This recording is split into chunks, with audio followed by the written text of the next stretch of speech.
Le discours du ministre des Affaires étrangères, de la coopération et des Togolais de l'extérieur, Prof. Robert Duss à la 78e Assemblée générale des Nations Unies fait toujours des vagues. L'Alliance nationale pour le changement, de Jean-Pierre Fabre, dans un communiqué, réagit également à ce discours. Lisez. Communique. L'en fustige et rejette les propos perfides et sournois contenus dans le discours de Robert Duss à la 78e Assemblée générale de l'ONU. L'Alliance nationale pour le changement,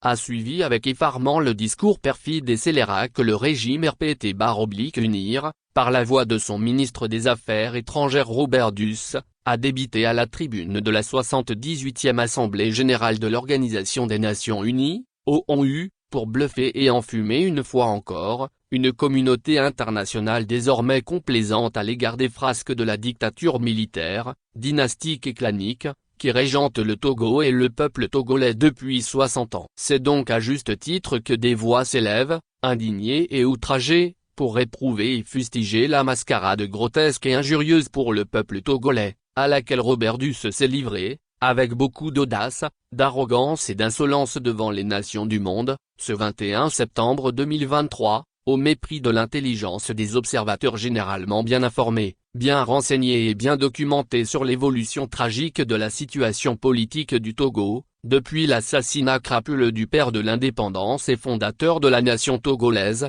le président Sylvanus Olympio, au petit matin du 13 janvier 1963, à Lomé. Robert Duss aura tenté, avec beaucoup d'opportunisme eu égard à l'oxy de Bachigne ambiant, une opération de charme destinée à polir l'image irréparablement abîmée de Faure Gnassingbé, adorer le blason indéfendable du RPT-UNIR, plus à l'étroit que jamais dans sa stratégie de la terreur et de la fourberie. Il s'agissait pour Robert Duss, de faire accroire que le régime qu'il représente, serait également engagé dans la dynamique du panafricanisme renaissant, où l'on retrouve aujourd'hui, une jeunesse africaine vigilante, mobilisée et en pointe dans une lutte résolue pour la reconquête de la liberté, de l'indépendance, de la souveraineté et de la dignité des États et des peuples africains, pour la maîtrise et le contrôle des richesses naturelles du continent, pour la défense des intérêts bien compris des pays africains, pour la promotion et la préservation du respect mutuel, de la solidarité et de la paix entre les nations. Ni Faure Gnassingbé ni son prédécesseur et père n'auront jamais été de ce combat, eux qui ont instauré et perpétué au Togo, un état de terreur qui se nourrit du sang des Togolaises et des Togolais,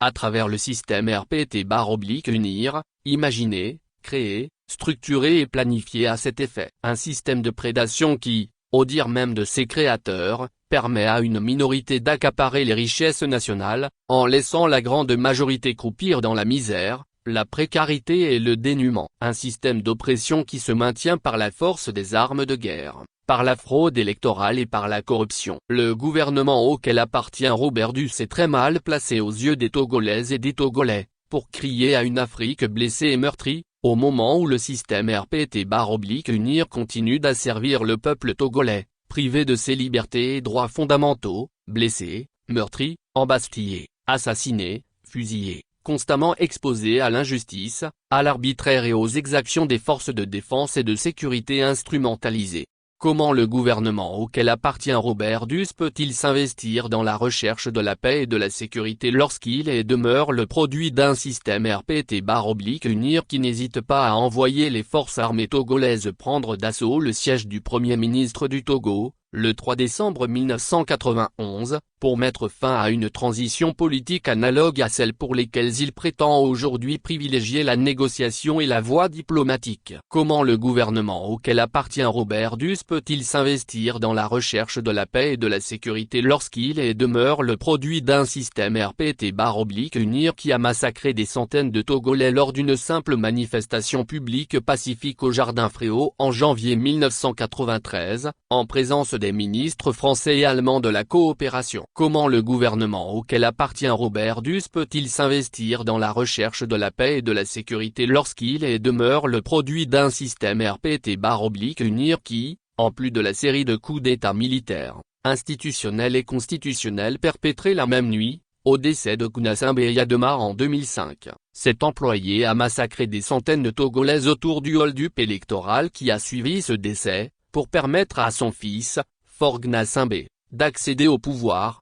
avec le soutien indécent d'une CEDEAO alors présidée par le président nigérien Mamadou Tandja, assisté de sa tristement célèbre ministre des Affaires étrangères Aïssatou Miandadou, qui aura joué à l'époque, un rôle des plus exécrables avec, pour conséquence, le massacre des populations togolaises. Comment le gouvernement auquel appartient Robert Duss peut-il s'investir dans la recherche de la paix et de la sécurité lorsqu'il est et demeure le produit d'un système RPT-UNIR qui fit la guerre à l'opposant Jean-Pierre Fabre, en envoyant un détachement des forces armées togolaises bombarder son domicile qui est attaqué à coups de roquettes et de mitrailleuses? Comment le gouvernement auquel appartient Robert Duss peut-il s'investir dans la recherche de la paix et de la sécurité lorsqu'il est et demeure le produit d'un système RPT-UNIR qui a créé et continue de créer à grands frais, des dizaines de casernes et de camps militaires à travers le territoire national et notamment dans la capitale, pour assurer principalement la sécurité du chef de l'État et tenir les populations en respect, pendant que prospèrent les attaques à main armée et le grand banditisme,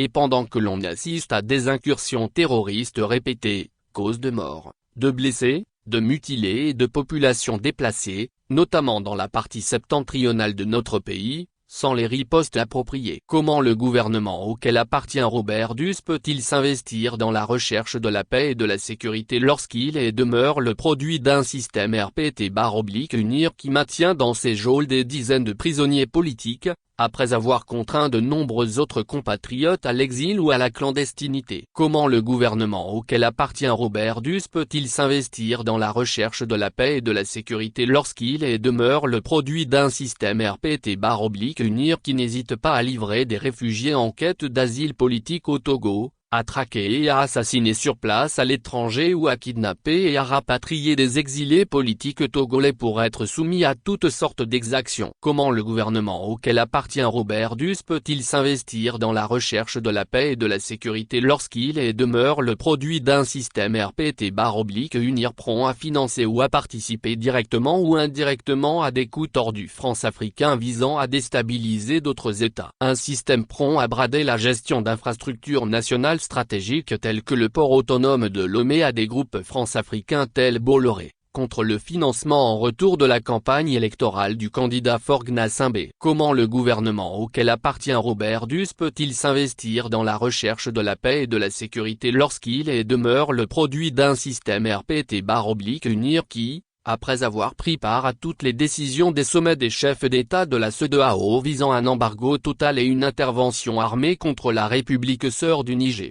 se démarque dans une attitude de confusion, en se faisant passer pour le bon samaritain opposé à la guerre? Comment le gouvernement auquel appartient Robert Duss peut-il s'investir dans la recherche de la paix et de la sécurité lorsqu'il est et demeure le produit d'un système RPT-UNIR, prompt à cracher aujourd'hui sur la France-Afrique et l'Occident qui, au cours d'un règne si long et si calamiteux, de père en fils, n'ont jamais ménagé leur faveur et leur soutien complaisant, notamment, en reconnaissant, même avant la Cour constitutionnelle, les résultats frauduleux des mascarades électorales, en fermant les yeux sur des violations répétées des droits de l'homme, en aidant au maintien du système prédateur et liberticide, en aidant un ami personnel à se maintenir indûment au pouvoir. Au demeurant, dans sa nouvelle posture anticoloniale, prétendant dénoncer le paternalisme le mépris la condescendance et l'arrogance, Robert Duss compte-t-il restituer la décoration de chevalier de la Légion d'honneur, qu'il avait si ardemment quémandée et obtenue des mains de monsieur l'ambassadeur de France en mars 2012? Comment le gouvernement auquel appartient Robert Duss peut-il s'investir dans la recherche de la paix et de la sécurité lorsqu'il est et demeure le produit d'un système RPT-UNIR qui prépare en ce moment même dans l'opacité la plus totale, une énième série de coups de force électoraux, avec une CENI complètement sous le contrôle du ministre de l'administration territoriale et qui refuse, avec le soutien du gouvernement, de communiquer le chronogramme des élections, de parachever le recensement électoral dans la région la plus peuplée du pays? Comment le gouvernement auquel appartient Robert Duss peut-il s'investir dans la recherche de la paix et de la sécurité lorsqu'il est et demeure le produit d'un système RPT-UNIR qui viole constamment et impunément la Constitution et les lois et règlements de la République, s'il ne les modifie pas à sa guise? chaque fois que leur application va à l'encontre de ses intérêts partisans. Comment le gouvernement auquel appartient Robert Duss peut-il s'investir dans la recherche de la paix et de la sécurité lorsqu'il est et demeure le produit d'un système RPT/UNIR qui laisse à l'abandon les secteurs de la santé publique et de l'éducation nationale, en proie à un manque chronique d'infrastructures, d'équipements et de personnel adéquat, au point que les populations togolaises voient leurs malades mourir faute de médicaments et de soins basiques dans les hôpitaux tandis que des murs de salles de classe, quand celles-ci existent, s'écroulent sur des élèves, comme récemment à Asukoko, préfecture de Blita. Comment le gouvernement auquel appartient Robert Duss peut-il s'investir dans la recherche de la paix et de la sécurité lorsqu'il est et demeure le produit de ce système RPT/UNIR? Robert Duss se rappelle-t-il les morts de la lagune de Bay, une trentaine de civils dont une femme avec son bébé encore attaché au dos, en avril 1991? Robert Duss se rappelle-t-il Anselme Sinandar, 11 ans, et Douti Sinaling, 12 ans, deux élèves assassinés en avril 2013 à Dapahan, par la soldatesque du RPT/UNIR, lors d'une répression des manifestations des écoliers qui exigeaient le retour de leurs enseignants, contraints à une grève pour réclamer l'amélioration de leurs conditions de travail? Robert Duss se rappelle-t-il Moufidou Idrissou, 12 ans, apprenti mécanicien, froidement abattu en décembre 2018 à Toblé-Copé, préfecture d'Ago-NIV, par un haut gradé des forces armées, en marge d'une manifestation publique de l'opposition d'ailleurs avortée puisqu'interdite. Robert Duss aurait-il oublié son oncle Atsutsea Bobli, historien et politologue, président d'un parti d'opposition, hospitalisé dans une clinique mais retrouvé mort sur la plage à Lomé, dans des circonstances non élucidées à ce jour? Robert Duss se rappelle-t-il les incendies des marchés de Kara et de Lomé, qui ont ruiné des centaines de commerçants notamment les braves femmes des marchés? Incendies pour lesquels des personnes innocentes ont été arbitrairement arrêtées, incarcérées et inculpées en lieu et place des véritables auteurs qui courent toujours? Robert Duss se rappelle-t-il la mort tragique d'Étienne Yakanou, un responsable fédéral de l'An, père de famille, décédé entre les mains de la gendarmerie nationale qui lui refusait l'accès aux soins médicaux, alors qu'il était tombé malade au cours de sa détention? Dans cette sordide affaire d'incendie, Robert Duss oublie-t-il que dans cette même affaire, d'honnêtes pères de famille, arrêtés arbitrairement, ont dû passer pas moins de 5 ans en prison, avant d'être libérés sans aucun jugement, et qu'aujourd'hui encore, plus de 10 ans après les faits, plusieurs personnes demeurent inculpées et sous contrôle judiciaire? Et que dire des disparitions forcées qui rappellent celles de David Bruce, alors haut fonctionnaire du ministère des Affaires étrangères que dirige Robert Duss aujourd'hui? Et que dire de l'arrestation et des sévices infligés à cet autre haut fonctionnaire du ministère des Affaires étrangères, M. Jacques Pouta Belei, arrêté et détenu arbitrairement plusieurs mois durant, avec son épouse, Marthe Belei, alors enceinte et leur fils Mesa alors élève au cours primaire? Et que dire du député du comité d'action pour le renouveau Gaston Edey et de son compagnon d'infortune Prospeila, tous deux retrouvés calcinés dans leur voiture, au lendemain de la proclamation des résultats des élections législatives de 1994. La liste des exactions est longue, interminable. Elle est longue de 60 longues années de crimes impunis, de violences politiques gratuites et de forfaiture. En somme, 60 années de guerre contre les Togolaises et les Togolais, contre le peuple togolais. C'est le lieu de saluer la mémoire de tous les compatriotes fauchés par la dictature au Togo. Toutes les familles ainsi endeuillées et toutes les victimes encore vivantes méritent réparation, compassion et sympathie. Leur douleur est celle du peuple togolais tout entier. Il apparaît clairement que le discours M. Duss à cette 78e Assemblée Générale des Nations Unies, n'était qu'un exercice de démagogie, cousu de supercherie, de contre-vérité et de mensonges, manifestement destiné à maquiller les crimes et les tares abominables du régime RPT/UNIR, notamment, les violations massives des droits de l'homme, la pratique systématique du tribalisme et du népotisme, l'accaparement des richesses nationales par la minorité clanique et les holdus électoraux, qui permettent au Gnassingbé de se maintenir indéfiniment au pouvoir. M. Duss et le gouvernement dont il est membre, devraient commencer à balayer devant leurs portes avant de prétendre balayer devant celles des autres. Il est temps que le RPT-UNIR arrête de bafouer l'humanité des Togolaises et des Togolais. Il est temps que le RPT-UNIR arrête de mépriser les populations togolaises. Il est temps que le RPT-UNIR arrête d'humilier et de martyriser le peuple togolais. Nombreux sont les observateurs de la politique togolaise qui auraient souhaité entendre de la bouche du ministre Duss un discours de rupture, un discours sincère, un discours du changement. Le changement auquel aspire le peuple togolais tout entier. Un changement démocratique, exprimé dans une volonté politique clairement affirmée et soutenue par un engagement ferme, d'organiser en toute transparence les conditions d'une alternance politique démocratique et pacifique au Togo. Car le Togo légué par les pères de l'indépendance et fondateur de notre nation est un pays de paix, de liberté et de justice, jaloux de son indépendance, de sa souveraineté et de sa dignité. Un état de droit, respectueux des principes de la démocratie et de la bonne gouvernance. Voilà ce que révèle au demeurant le test ADN du Togo et du peuple togolais. Voilà pourquoi Alan, qui revendique avec fierté l'héritage politique de Sylvanus Olympio, réitère son appel à toutes les Togolaises et à tous les Togolais épris de liberté,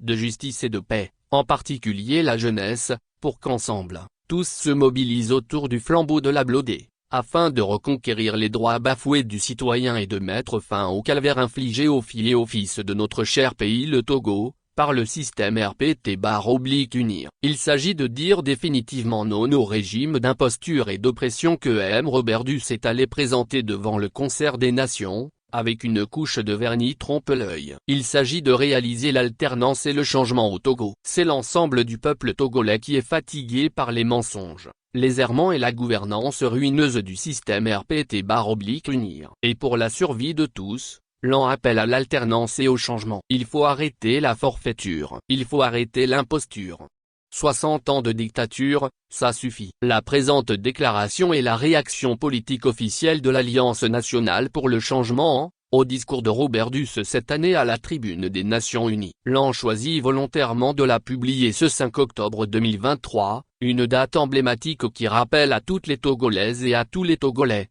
que la lutte pour la libération du Togo et de l'Afrique continue. Fait à Lomé, le 5 octobre 2023. Pour le Bureau national, le président national, Jean-Pierre Fabre. 5 commentaires. Subscribe. Loge à un jointe discussion nam my website. 5.